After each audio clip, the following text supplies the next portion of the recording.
Hello my dear students, this is Sir Naseem Dulfikar. Please subscribe my channel and also press the bell icon if you want to get daily lessons on chemistry and English. Today we will discuss the chemistry of ethene. आज हम ethene की chemistry discuss करते हैं। कल हमने ethane को discuss किया था जो सेकंड मेंबर था अल्केन फैमिली का। आज हम अल्कीन फैमिली स्टार्ट करें। अल्कीन मतलब अनसैचुरेटेड हाइड्रोकार्बन, कार्बन कार्बन के बीच में डबल बॉन्ड जब हो that is alkyne. Alkyne family का पहला मेंबर होता है इथीन, एटलीस्ट 2 कार्बन। मीथीन पॉसिबल नहीं होता बिकॉज जो है वो एक अकेला कार्बन डबल बॉन्ड नहीं बना सकता हाइड्रोजन के साथ, तो एटलीस्ट 2 कार्बन एटम चाहिए आपको अल्कीन की फॉर्मेशन के लिए, डबल बॉन्ड होगा।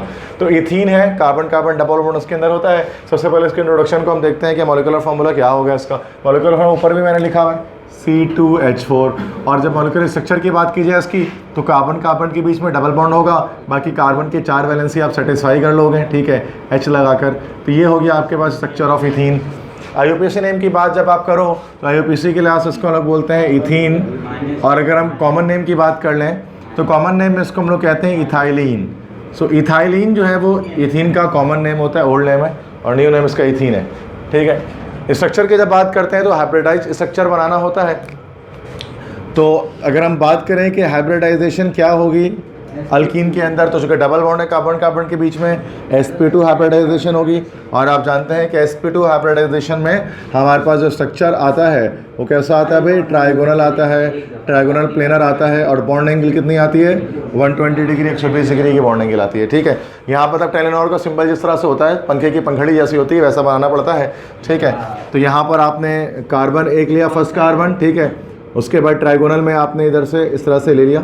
अच्छे से पहले कि मैं यहाँ पर आपको जो है वो हाइब्रिडाइजेशन दिखाऊं, एक और चीज़ बता देता हूँ कि जो अनहाइब्रिडाइज ऑर्बिटल रहता है इसके अंदर, ठीक है।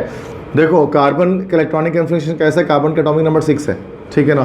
तो ये हो जाएगा आपके पास 1s2 2s2 और 2p2। 2p2 है तो 2px पर 1 और 2py पर 1 और 2pz पर 0 हो जाएगा, ठीक है। ये यहाँ पर आपके पास जो है वो ग्राउंड स्टेट की कन्फिग्रेशन आपके पास हो जाएगी। हाइब्रिडाइजेशन हमेशा एक्साइटेड स्टेट के अंदर होती है, ठीक है, और हमेशा वैलेंस शेल के अंदर होती है। तो क्या होगा कि S से एक इलेक्ट्रॉन जम करके pz पर चला जाएगा, ठीक है। तो ये pz पर चलेगा जो खाली है। तो ये एक्साइटेड स्टेट कन्फिग्रेशन जो है वो कार्बन की यहाँ पर बन जाएगी कि 2s1 2px1 2py1 2pz1, ठीक है। अब इसके अंदर क्या है कि ये हमारे पास जो स्टेट है दैट इज़ एक्साइटेड स्टेट, यहाँ पर कन्फिग्रेशन आ गई। और एक S 3 pc के साथ मिल रहा है, बट ये sp3 नहीं होगी क्योंकि डबल बॉन्ड है। तो एक sp2 हाइब्रिडाइजेशन होगी, 3 sp2 हाइब्रिड ऑर्बिटल बनेंगे, कि ये बनेगा, दूसरा ये बनेगा और तीसरा ये बनेगा। 3 sp2 हाइब्रिड ऑर्बिटल बनेंगे और साथ में जो 2pz है वो कैसा रह जाएगा भाई, वो हाइब्रिडाइजेशन में टेक पार्ट नहीं लेगा, वो हो जाएगा अनहाइब्रिडाइज्ड, वो अनहाइब्रिडाइज रह जाएगा। और अनहाइब्रिडाइज ऑर्बिटल के बारे में आप जानते हैं that is perpendicular to the plane of या परपेंडिकुलर टू हाइब्रिड ऑर्बिटल। जो हाइब्रिड ऑर्बिटल होते हैं उनके परपेंडिकुलर होते हैं ये, ठीक है।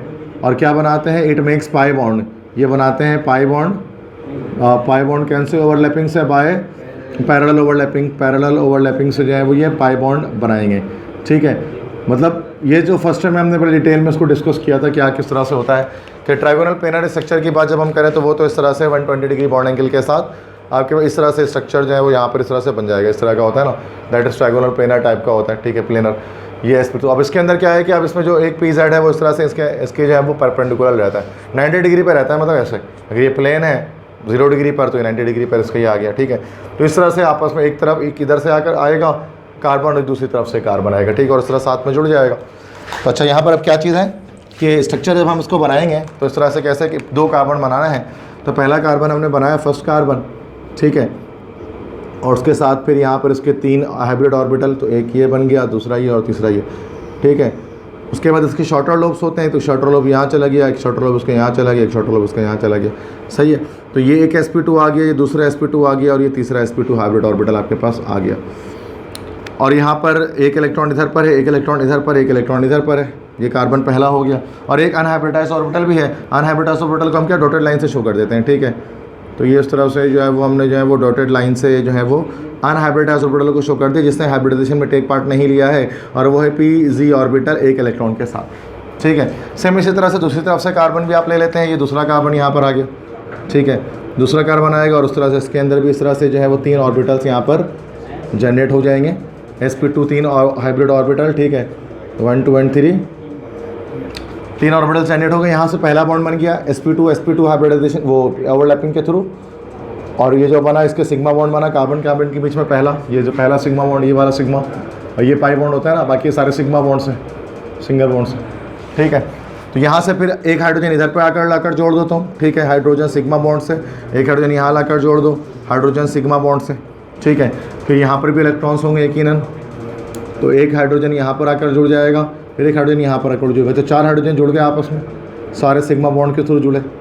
ठीक है, अब उसके बाद क्या होगा कि ये pz ऑर्बिटल, इसके पास pz ऑर्बिटल होगा जो कैन हाइब्रिडाइज होगा, दोनों कार्बन में sp2 हाइब्रिडाइजेशन है, तो दोनों को जो pz ऑर्बिटल है वो हाइब्रिडाइजेशन में टेक पार्ट नहीं लेगा, ये होगा perpendicular to the plane of hybrid orbital, मतलब इस तरह से बाहर निकला होगा, इस तरह से बाहर होगा, यूँ करके इस तरह। ठीक है, ये pz हो गया और ये pz हो गया, दोनों pz होंगे तो क्या होंगे, इस तरह से पैरेलल ओवरलैपिंग करेंगे, साइडवेज ओवरलैपिंग करेंगे इस तरह से, और साइडवेज ओवरलैपिंग करके जो है वो पाई बॉन्ड की फॉर्मेशन कर देंगे, तो ये डबल बॉन्ड इसके अंदर बन जाएगा टोटल। तो ये बॉन्ड एंगल जो ये वाली होगी कितनी होगी, 120 डिग्री, इधर से भी और इसकी भी 120 डिग्री हुई। बात समझ में आ गई। ये स्ट्रक्चर किस तरह से बना आपके पास इथीन का हाइब्रिडाइज स्ट्रक्चर C2H4 का। इसके बाद चलो मैं साथ साथ अभी प्रिपरेशन भी आपको बता देता हूँ एक साथ ही। ठीक है, तो 4 तरह से इसको हम प्रिपेयर करते हैं। कल जो हमने मेथड्स देखे उन सबसे अलग मेथड्स हैं इथीन को बनाने के। अल्केन्स को बनाने के डिफरेंट मेथड्स होते हैं और अल्कीन को बनाने के अलग मेथड्स होते हैं।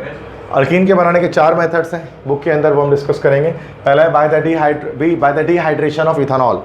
ठीक है, अब डिहाइड्रेशन के क्या मतलब होता है, डी का मतलब तो क्या होता है, डी का मतलब होता है रिमूवल, डी मतलब होता है रिमूवल, किसी चीज़ को निकालना। हाइड्रेशन, हाइड्रेशन मतलब रिमूवल ऑफ वाटर, नहीं, डिहाइड्रोजनेशन जब होता है ना, that is removal of hydrogen. Dehydration का मतलब रिमूवल ऑफ वाटर। ठीक है, डिहाइड्रेशन मतलब हाइड्रो को वाटर को रिमूव करना। और इथेनॉल, इथेनॉल के बारे में आप जानते हैं, what is ethanol, that is C2H5OH। इसको इथेनॉल भी कह सकते हैं। इसी को हम लोग अगर कॉमन नेमिंग के लास्ट से बात करें तो ये हमारे पास होता है इथाइल अल्कोहल। इसकी डिहाइड्रेशन करनी है, वाटर रिमूव करना है। वाटर रिमूव करने के लिए हमें लाजमी कोई ना कोई चाहिए होगा डिहाइड्रेटिंग एजेंट, एक कोई ऐसी चीज़ जो कि वाटर को रिमूव कर सके। और डिहाइड्रेटिंग एजेंट में हमारे पास होता है कंसनट्रेटेड सल्फ्यूरिक एसिड। तो concentrated sulphuric acid water remover होता है, जो कि हाइग्रोस्कोपिक इन नेचर होता है, वाटर मॉइस्चर को एब्जॉर्ब कर सकता है, मतलब मॉलिक्यूल में से वाटर निकाल सकता है। अभी रिएक्शन कैसे होता है कि हमने देखा कि पहले हम लिख देते हैं इथेनॉल C2H5OH। इस इथेनॉल की डिहाइड्रेशन करनी है, इसका मतलब सल्फ्यूरिक एसिड लेना है कंसनट्रेटेड और हीट करना है इसको। तो उस पर क्या होगा सूरत में कि वाटर इसके अंदर से रिमूव हो जाएगा। जब वाटर इसमें से H2O निकल जाएगा तो क्या बच जाएगा इसके अंदर, C2H4 बच जाएगा। ये बन गया आपके पास इथीन। मतलब इथेनॉल की डिहाइड्रेशन करके उसमें से वाटर को रिमूव करके आप इथीन बना सकते हैं। और इसके लिए हमें डिहाइड्रेटिंग एजेंट चाहिए होगा जो कि सल्फ्यूरिक एसिड होता है, हॉट एंड कंसनट्रेटेड। सही है। नेक्स्ट सेकंड है by the dehydrohalogenation of ethyl chloride. तो डिहाइड्रोहेलोजिनेशन करके ही बना सकते हैं इथाइल क्लोराइड की। यहाँ एक वर्ड है डी का मतलब तो आप सब जानते हैं रिमूवल ऑफ। रिमूवल ऑफ क्या, हाइड्रोहेलोजिनेशन। तो हाइड्रो से बना यहाँ पर हाइड्रोजन एंड और हेलोजिन मतलब X। ठीक है, हेलोजिन 7 ग्रुप एलिमेंट। तो अगर हाइड्रोजन और हेलोजिन दोनों एक साथ रिमूव किया जाए किसी मॉलिक्यूल के अंदर से, दैट इज डिहाइड्रोहेलोजिनेशन। मतलब एक तो डिहाइड्रोजनेशन मतलब सिर्फ हेलोजन रिमूव हो रहा है, डिहाइड्रोजनेशन मतलब सिर्फ हाइड्रोजन रिमूव हो रहा है, और डिहाइड्रोहेलोजिनेशन मतलब दोनों रिमूव हो जा रहे हैं कि मॉलिक्यूल के अंदर। ठीक है, और उसके लिए हम क्या यूज़ करेंगे, इथाइल क्लोराइड। इथाइल क्लोराइड क्या होता है आपके पास, C2H5Cl। इसी को हम लोग IUPAC के क्लास से क्या बोल सकते हैं, क्लोरो इथेन। तो हमें पेपर में टेस्ट में किसी भी नाम से आ जाता है, IUPAC कॉमन, आपको दोनों नाम पता होने चाहिए। तो उसको हमने फंक्शनल ग्रुप में चैप्टर 6 में लिख लिया है। अब उसके लिए हमारे पास एक एजेंट चाहिए होगा। एजेंट कौन सा, दैट इज डिहाइड्रोहेलोजिनेटिंग एजेंट। ठीक है, मतलब एक ऐसा कोई एजेंट जो कि हाइड्रोजन और हेलोजन दोनों एक साथ रिमूव कर सके। और इसके लिए हमारे पास जो होता है that is KOH, potassium hydroxide यहाँ पर हम यूज़ करते हैं। और ये पोटेशियम हाइड्रोक्साइड होता है अल्कोहलिक, अल्कोहल की प्रेजेंस में मौजूद होता है। तो ये हमारे पास जो है वो स्ट्रॉन्ग बेस KOH इस्तेमाल होता है एज अ डिहाइड्रोहेलोजिनेटिंग एजेंट। अब मैं आपको बताता हूँ किस तरह से ये काम होता है। लाइक C2H5Cl है, ठीक है, इसकी हमें डिहाइड्रोहेलोजिनेशन करनी है। तो इसकी रिएक्शन हम करा देते हैं KOH के साथ। ठीक है, और इसके साथ ये KOH कैसा है, अल्कोहलिक, तो उसमें हम एरो के ऊपर लिख देते हैं अल्कोहल। ठीक है, देन उसके बाद क्या होता है कि ये K तो Cl के साथ मिल जाते हैं, KCl बन जाता है। और साथ में इसमें जो है वो रिमूवल जो है वो वाटर की भी होती है। अच्छा एक काम करता हूँ, मैं इसको स्ट्रक्चर की सूरत में बता देता हूँ ताकि ज़्यादा ईजी समझ में आ जाए। C2H5Cl है ना, तो C2H5Cl को ऐसे लिख देते हैं, तो दैट इज़ मच ईजियर। ठीक है कि H हो गया, H हो गया, H हो गया, H हो गया, H हो गया, Cl हो गया, Cl यहाँ पर लगा देता हूँ। ठीक है, ओके। अब देखो किस तरह से H हो गया यहाँ पर, ये C2H5Cl इथाइल क्लोराइड हो गया।